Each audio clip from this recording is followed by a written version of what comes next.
The Trump White House is raging after a federal court shut down Trump's Liberation Day tariffs. A White House spokesperson told HuffPost in a statement after this court decision, quote, trade deficits have created a national emergency that has decimated American communities. It is not for unelected judges to decide how to properly address a national emergency.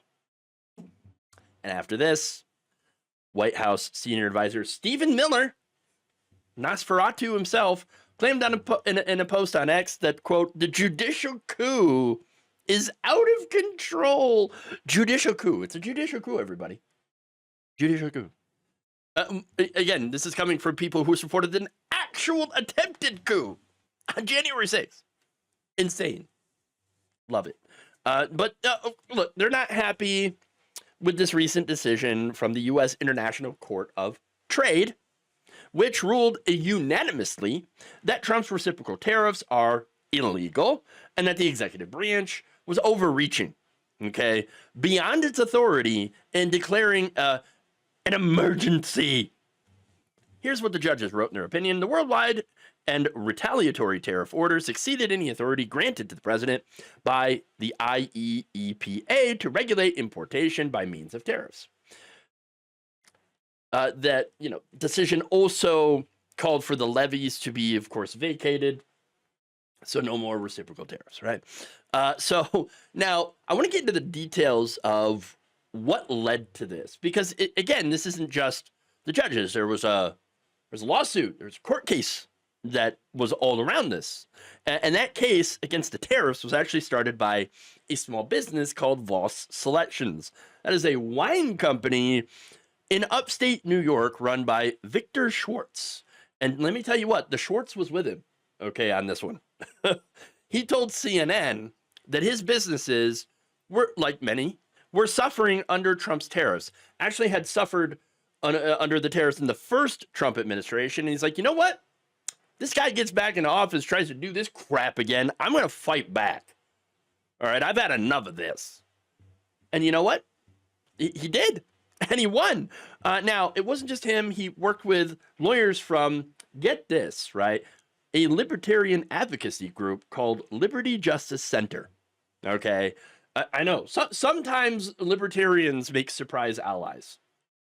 Not all the time, but sometimes. And this is one of those cases, right? But hey, there you go. Now, this small business and this libertarian group, they filed a lawsuit, and 4 other small businesses joined in, including a Pennsylvania company that sells fishing tackle, the maker of a small electronic kits for children, a women-focused cycling company, and an ABS pipe manufacturer. So that is, hey, that's quite the cavalry here, all right? Didn't expect that one, but there it is. I love it. You've got actual small businesses here that are like, your tariffs, you're screwing us over, man. Stop. Okay, that's it. We're going to have to take you to court on this one. And again, they won. Real David versus Goliath stuff, but only if Goliath was actually a fat orange guy. But look, here's the thing, though, right? On the tariffs, I actually agree with using tariffs in principle to do things like correct certain trade imbalances. If other countries, for example, are using bad trade or business practices to actually undercut and screw over American workers and companies, yeah, tariffs make sense in that context. I'm not against tariffs, but one of the many problems that we have here with this idea of punishing other countries with the tariffs is that, for one, we're paying the tariffs. Okay, it's not the other country that pays the tariffs. But secondly, you're going after the wrong people. Okay, it's not the other countries that are doing this. It is the corporations, and mainly American corporations.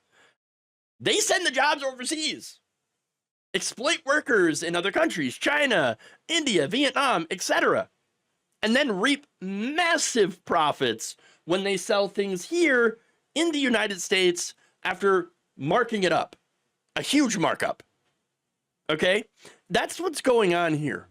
Okay, now, look, better trade deals can help with that. Obviously, yes, fair trade deals. But again, it's not the other countries that are generally dictating our trade agreements. It's the corporations through lobbyists that write these trade deals, which allow for corporations to be able to outsource with impunity and reap massive profits. Now, I think one of the ways, and there's I think a lot of different avenues that you could take here, but I think one way that I would like to see is to solve this issue is raise the living standard of the world. I know that's not an easy thing to do, but it sure would solve that problem of exploitation, wouldn't it? Okay, so yes, that would be great. Yes, raise the standard of living in the rest of the world, and you won't have that exploitation. You won't have these corporations that will go to another country because of a lower standard of living because they pay workers less if everybody is actually making the equivalent amount of money. Would be nice to see. But again, that's really hard to do. That said, in the meantime, you could actually try to make more fair trade deals that are not exploitative, which protects both foreign and American workers. Again, because both get exploited by these giant corporations. Okay, and generally capitalism at large. Let's be honest, the major problem here is capitalism. That said, putting random tariffs on uninhabited islands doesn't fix anything. Okay, it doesn't. And by the way, if Donald Trump actually had a real plan for these tariffs, that doesn't mean that he could still declare an emergency without there being an actual emergency and do the things unilaterally like he's been doing. He is not a king. Yes, the president has some powers on trade. I get that. So does Congress. And so do the courts. We're all supposed to have a co-equal branches of the government here. It's separation of powers. But the courts, however, have been stopping Trump's mad king power grabs. And so that's why he's raging at the courts, who, regardless, by the way, of being appointed by Donald Trump, have been ruling against him. So you've actually been seeing a lot of Trump appointee judges that have been saying, whoa, put the brakes on here. All right, you can't do that. Look, the majority of what he's been doing here has been unlawful. Period.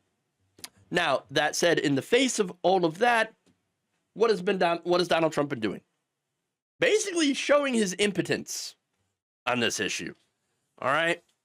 Throwing fits, calling judges names, for example, these judges, they're radical, crooked, leftist monsters. What? Some of these are your own appointees. Does that mean that you were picking leftist monsters? If so, fantastic. Great. But no. Look, all they were doing is, of course, what they're supposed to do, which is to protect the Constitution. That's it. I mean, now, that said, the Supreme Court, one of the justices, Ketanji Brown Jackson, she actually addressed some of this rhetoric, and she called it designed to intimidate the judiciary, and said that it was an attack on our democracy that ultimately risks undermining our Constitution and the rule of law. And she's not wrong about that, okay? Because here's the thing, okay? Trump won't personally do anything. But that doesn't mean that his unhinged fans won't. A Reuters investigation recently found that at least 11 federal judges who've ruled against Trump have faced threats of violence and harassment directed at them and their families. So basically what he's doing here is trying to January 6th these judges and deciding with him through intimidation. And that's the real danger. It's always been the real danger with this guy. Trump is nothing more than a coward that relies on other people to do his dirty work for him. That's the way these people always operate. Get someone else to do it. I'll direct it from the top, but I won't actually lift a finger. Someone else is going to do it for me. Now, thankfully, for now, the judiciary seems to be standing up to and resisting his bullying tactics and is currently enforcing the law. That's good, but once again, I think Congress needs to get their act together as well and start standing up too. But as far as the Supreme Court is concerned, for the most part, again, as part of the judiciary,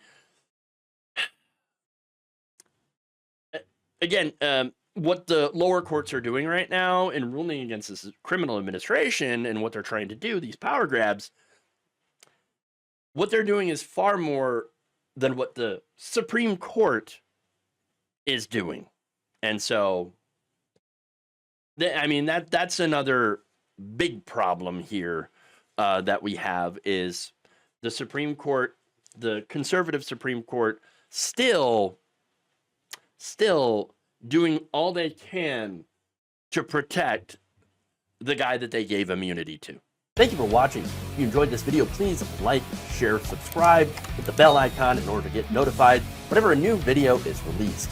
And if you want to support independent, progressive media through this difficult time where it seems like everybody is shutting down, you can become a member on our YouTube page, you can become a subscriber on Facebook, or you can go to my Patreon. It's patreon.com/Jeff Waldorf. Thank you.